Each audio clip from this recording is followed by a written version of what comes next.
고보디로 물러서서 따르라는 내 말을 잊었더냐? 오늘부터 저하의 서연을 맡게 된 사서 정지훈이라.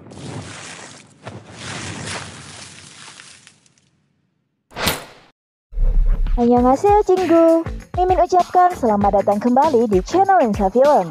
Gimana nih kabar kalian? Semoga semuanya baik-baik saja dan sehat selalu ya. Di konten kali ini Lensa Film akan ngebahas alur cerita drama Korea The King Affection 2021 episode 3 dan 4. Mimin juga udah buatin episode 1 dan 2 nya loh guys. Buat kalian yang belum menonton episode 1 dan 2, kalian bisa langsung klik link yang ada di deskripsi ya.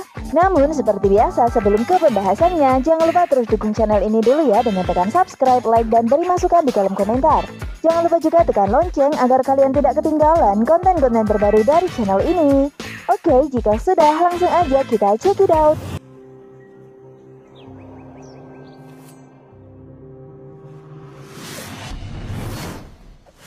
Kembali dulu di akhir episode 2. Saat membenarkan pakaiannya di sungai, Dam-i mengetahui nih guys kalau ada seseorang yang mengintipnya. Dia langsung menyulurkan pisau dan mengarahkannya ke pemuda tersebut. Bukannya takut, pemuda itu malah menampakkan diri dan berkata kalau dia tidak melihat apa-apa. Dan berkata dengan jujur bahwa dia hanya ingin mencari sebuah tanaman yang akan ia gunakan sebagai obat. Saat pemuda tersebut akan pergi, tiba-tiba terdengar suara dari pasukan istana yang sedang mencari putra mahkota. Karena pemuda tersebut tidak mengetahui identitas Dam-i yang sebenarnya, dia takut kalau Dam-i nanti akan ditangkap oleh pasukan dari istana. Akhirnya pemuda tersebut menghampiri Dam-i dan berhasil memakaikan baju miliknya kepada Dam-i.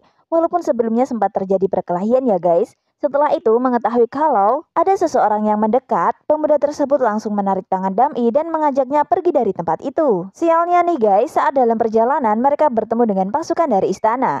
Akhirnya mereka berdua dikejar. Akan tetapi Dam-i yang masih menggunakan pakaian compang-camping tidak berani untuk mengungkapkan identitasnya sebagai putra mahkota. Akhirnya dia tetap berlari mengikuti pemuda tersebut dan mereka terpaksa harus jatuh dari atas tebing ke dalam air agar tidak ditahan oleh pasukan dari istana.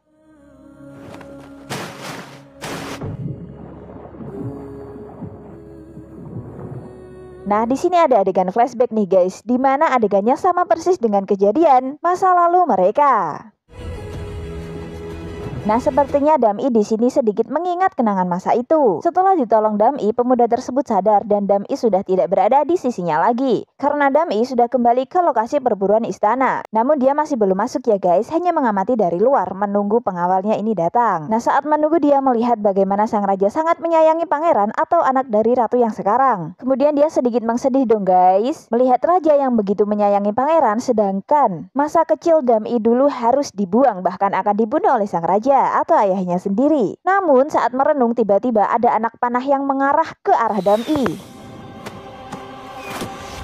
Untungnya ada temannya yaitu Yun yang berhasil menyelamatkannya. Setelah kejadian itu, ajudan Dam-i datang memberikan pakaian kepada Dam-i. Lalu segera kembali ke kamp istana dan melaporkan segala kejadian yang terjadi pada Dam-i tadi. Sebenarnya pengawal istana sudah berhasil menangkap pelaku percobaan pembunuhan Dam-i tadi nih guys. Akan tetapi seseorang berhasil mengganti orang yang sudah tertangkap oleh pasukan istana dengan orang lain. Jadi pemanah asli yang sesungguhnya ini berhasil meloloskan diri nih guys. Nah, karenanya belum diketahui secara pasti siapakah dalang dari percobaan pembunuhan Dam-i atau putra mahkota. Tapi, sepertinya tersangka utamanya adalah sang ratu. Karena sepertinya dia sangat membenci Dam-i menempati posisi putra mahkota atau calon raja, sedangkan anaknya hanya sebagai pangeran. Sehingga sang ratu berinisiatif untuk menyingkirkan Dam-i agar anaknya bisa naik tahta. Sang ratu juga bahkan tidak segan-segan menampakkan kejulitannya di depan mata Dam-i. Untungnya nenek dari Dam-i atau ibu dari sang raja berpihak kepada Dam-i nih guys. Setelah itu adegan beralih ke Jung Ji-woo. Sebelumnya udah ada intro ya guys, kalau Jung Ji-woo ini sekarang bekerja sebagai tabib di sebuah klinik kecantikan. Sebelumnya ada seorang putri bangsawan yang menuntut Jung Ji-woo karena setelah berobat di kliniknya wajahnya semakin jerawatan. Nah, saat pergi mencari obat untuk putri bangsawan itulah dia bertemu dengan Dam-i. Saat dia kembali ke kliniknya, dia sudah berhasil membawakan obat untuk putri tersebut dan bekerja seperti biasanya. Akan tetapi sepertinya dia sangat memikirkan Dam-i. Dia merasa kalau Dam-i adalah seorang dayang yang dulu saat kecil pernah ia cintai. Akhirnya dia memutuskan untuk mengeceknya sendiri ke dalam istana. Saat malam hari, dia sampai pergi ke istana secara diam-diam dengan dibantu oleh sahabatnya. Sementara itu, putra mahkota yang kebetulan mimpi buruk dan tidak bisa tidur, melihat pemuda itu datang ke istana secara diam-diam. 어떻게 거래? Dam-i yang sedari awal sudah memikirkan pemuda tersebut mulai bimbang nih guys, apakah dia harus membunuh pemuda itu atau tidak. Karena Dam-i merasa kalau pemuda tersebut adalah teman masa kecilnya dulu. Karena pemuda tersebut mengetahui wujud Dam-i sebagai perempuan, akhirnya keesokan harinya Dam-i menyelidikinya sendiri.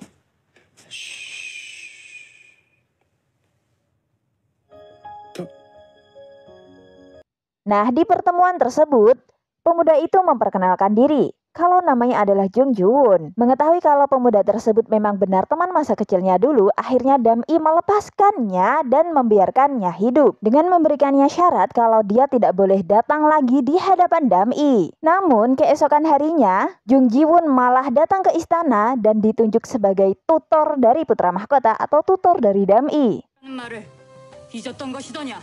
그럴 리 있겠습니까? 하오나, Nah, ternyata dia berani datang ke hadapan Dam-i karena diancam oleh ayahnya. Ayah Jung Ji-won ini menginginkan kalau anaknya berada di dalam istana dan mendapatkan pekerjaan yang layak. Nah, pas sekali kakek Dam-i menyuruh anak dari ajudannya untuk menjadi tutor Dam-i, akhirnya ayah Jung Ji-won ini mengancam Jung Ji-won dengan menculik sahabat-sahabatnya dan menyiksanya. Sebenarnya Jung Ji-won ini tidak mau mengikuti jejak ayahnya dan kembali ke istana. Karena perbuatannya ayahnya dulu yang membunuh Dayang di depan mata Jung Ji-won sendiri. Akan tetapi karena diancam akan membunuh sahabat-sahabatnya, akhirnya dia berusaha mati-matian untuk tetap bisa berada di sisi putra mahkota atau menjadi tutor putra mahkota. 이면 떨어져 나갈 거라 여겼는데. Nah, di lain sisi juga ada putra mahkota yang berusaha mati-matian untuk menghindari Jung Ji-won. Akhirnya putra mahkota juga berusaha mati-matian untuk membuat Jung Ji-won pergi dan mengundurkan diri dari posisi tutor. 이것이 다 무엇이옵니까?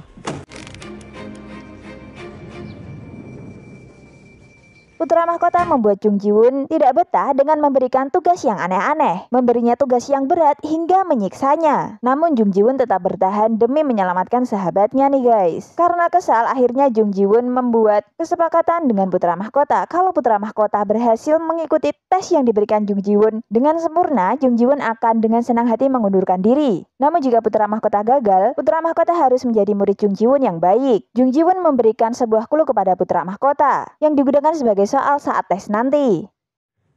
저하께서만이 답할 수 있는 것이니까요. Nah, karena hal ini putra mahkota berusaha mati-matian agar bisa lulus tes dengan baik. Karena walaupun putra mahkota merengek kepada raja agar mengganti tutor dirinya, raja tidak akan mengabulkannya. Nah, sementara putra mahkota sibuk belajar, Jung Ji-won yang kembali ke klinik kedatangan tamu lagi nih guys, yaitu putri bangsawan yang dulu komplain kepada dirinya. Putri itu berniat minta maaf dan berterima kasih kepada Jung Ji-won. Akan tetapi sepertinya dia malah kesemsem dan jatuh cinta nih kepada Jung Ji-won. Kembali lagi ke istana, saat kembali ke kamarnya, tiba-tiba ada seseorang pria berada di depan kamarnya. Putra mahkota bertanya siapakah pria tersebut. Saat pria tersebut memperkenalkan diri, ternyata pria tersebut ditunjuk oleh sang ratu untuk menjadi ajudan putra mahkota. Karena ditunjuk langsung oleh sang ratu, akhirnya putra mahkota tidak berani melawan nih guys. Nah, karena pengawal tersebut sangat ganteng nih guys, dan membuat kehebohan di antara dayang-dayang, putra mahkota marah karena dia tidak bisa konsentrasi dalam belajarnya. 오버! 내 말이 안 들리는 것이냐? Namun walaupun demikian, saat tes, putra mahkota berhasil menjawab pertanyaan dari Jung Ji-won dengan baik. Namun sayangnya jawabannya salah guys. Jadi putra mahkota terpaksa harus menjadi murid Jung Ji-won dan tidak boleh mengerjai Jung Ji-won lagi. Keesokan harinya putra mahkota pergi bersama dengan Yun. Sedikit perkenalan, Yun ini adalah saudara putra mahkota yang sepertinya baik kepada putra mahkota. Akan tetapi sepertinya dia mengetahui kalau sebenarnya putra mahkota adalah seorang wanita. Karena dalam beberapa adegan, Yun ini sangat perhatian kepada putra mahkota. Bahkan memberi putra mahkota hadiah, sebuah kuas yang dirancang khusus untuk putra mahkota. 제가 말씀드렸죠. 저하께 꼭 맞는 거. 형님. Nah, saat mereka pergi berdua, Yun ini melihat putra mahkota memandangi sebuah cincin wanita. Di sini dapat kita lihat Yun yang mengetahuinya terlihat biasa aja. Setelah itu Yun mengajak putra mahkota kabur dari ajudan dan pengawalnya. Setelah berputar-putar cukup jauh, akhirnya dia sampai di sebuah tempat. Di sana, Yun memberikan sebuah cincin yang tadi dicoba oleh putra mahkota. Awalnya sedikit aneh ya guys, tapi setelah Yun berkata kalau putra mahkota bisa memberikan cincin itu kepada orang yang dicintainya suatu hari nanti, jadi nggak terlalu aneh-aneh banget ya. Nah, beberapa saat kemudian ada ibu-ibu yang tidak sengaja menumpahkan air ke arah mereka. Yun dengan spontan melindungi putra mahkota. Namun, air tersebut tetap membuat topi putra mahkota basah. Akhirnya, Yun mencoba untuk mencarikan topi baru untuk putra mahkota. Dan saat putra mahkota menunggu, tiba-tiba ada Jung Ji-woon yang melihatnya dan memberikan topi tersebut kepada putra mahkota atau Dam-i. Nah, dapat kita tebak atau dapat kita lihat di preview episode selanjutnya, sepertinya akan ada cinta segi 4 nih guys. Sepertinya Yun dan juga Jung Ji-woon akan segera mengetahui kalau sebenarnya putra mahkota adalah seorang wanita. Dan sepertinya akan ada benih-benih cinta. Begitu juga dengan pengawalnya atau ajudan pribadi yang baru saja ditunjuk oleh sang ratu. Sepertinya dia juga akan segera mengetahui kalau sebenarnya putra mahkota adalah wanita dan juga akan timbul rasa cinta. Namun karena identitasnya ini belum jelas, belum diketahui secara pasti ya guys, apakah ajudan tersebut jahat atau baik, atau sebenarnya dia awalnya jahat karena cinta kepada putra mahkota, akhirnya dia beralih ke yang baik. Ya, semoga saja ketiga pria-pria tampan tersebut bisa melindungi putra mahkota ya guys. Oke, kita tunggu kisah selanjutnya di episode selanjutnya dan di konten selanjutnya. Makanya stay tune seperti biasa sebelum ini. Mimin akan segera buatin channel ini dulu ya di selanjutnya setelah dramanya tayang ya guys. Sedikit info, drama ini tayang hari Selasa dan hari Rabu ya guys. Jadi kita tunggu saja bersama-sama. Oke, terima kasih telah tonton video ini sampai habis. Mohon maaf bila masih banyak kekurangan dalam konten kali ini. Sampai jumpa di konten selanjutnya. Bye-bye.